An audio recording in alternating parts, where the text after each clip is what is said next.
Imagina só, o Brasil, um paraíso racial. Era assim que o país se via, sabe? Mas e se essa história tão bonita fosse, na verdade, um mito? É sobre isso que vamos falar hoje, e sobre o sociólogo que teve a coragem de questionar tudo. Olha, a gente pensa em samba, feijoada, futebol e o que vem à cabeça? Brasil, claro. Mas por muito tempo, isso era mais do que só cultura. Era vendido como a prova viva da nossa identidade mestiça, como se fosse o segredo do Brasil por uma harmonia racial que o mundo todo invejava. E bem no coração dessa identidade toda, tinha uma ideia muito poderosa e até sedutora, a de que o Brasil, por causa da miscigenação, tinha se tornado um lugar único, um verdadeiro paraíso racial, uma sociedade onde o preconceito simplesmente não tinha vez. Pois é. E essa crença tem nome: democracia racial. Esse conceito, articulado lá atrás por Gilberto Freire, virou a espinha dorsal da imagem que o Brasil tinha de si mesmo. Era como se a gente estivesse dando uma lição de harmonia para o mundo todo. Só que, lá pela metade do século XX, essa história começou a ruir. Começaram a surgir questionamentos. E aí entra em cena uma nova geração de sociólogos, com Florestan Fernandes à frente. A proposta dele era bem diferente. Chega de impressões poéticas. Vamos olhar para os dados. Vamos fazer análise científica de verdade. E a mudança de perspectiva, olha, foi radical. De um lado, você tinha o culturalismo do Gilberto Freire, que olhava mais para a fusão das culturas, para as relações ali no âmbito privado.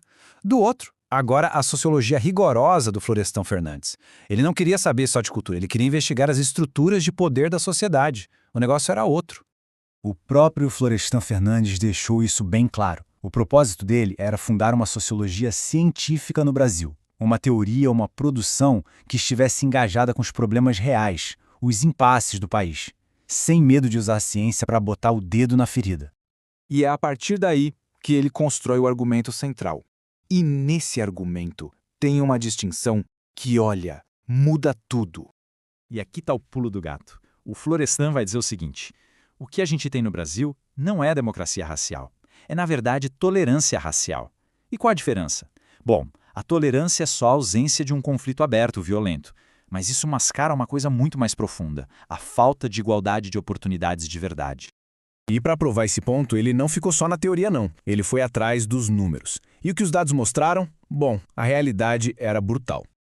Vamos olhar para os dados da educação superior em 1950. Quase 2% da população branca tinha um diploma universitário. Para a população parda, era 0,2%. E para a população negra, 0,1%. A diferença é gritante. Falar em igualdade de oportunidade com um cenário desses fica difícil, né?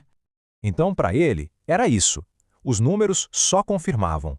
A tal da democracia racial não passava de um mito, que na prática servia para esconder uma desigualdade que era estrutural, profunda. Mas não era só uma questão de economia ou de acesso à educação. O Florestan foi além. Ele mostrou como o preconceito estava ali, vivo, respirando no nosso dia a dia, na nossa cultura. O que ele fez foi uma coisa genial.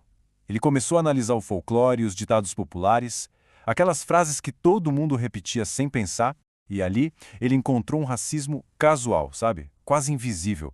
Um veneno que ia minando as relações do dia a dia e que era a prova de que a tal harmonia não era bem assim. Frases como negro não nasce, aparece, ou negro não come, engole. Isso é muito pesado, porque vai além da ofensa. É um processo de desumanização. É como se estivessem dizendo que negros não são gente como os outros, que são uma outra categoria de ser. E em meio a essa cultura do preconceito, o Florestan também encontrou a resposta. Ele buscou na poesia, em autores como Oswaldo de Camargo, a expressão da dor que tudo isso causava. Os versos dele não eram só poesia, eram um grito, a voz da humilhação de quem vivia essa realidade na pele.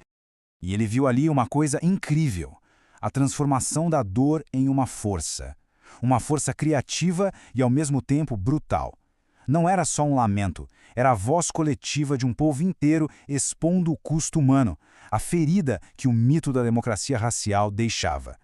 Então, o trabalho do Florestan não foi um ponto final na discussão. Pelo contrário, foi um ponto de virada.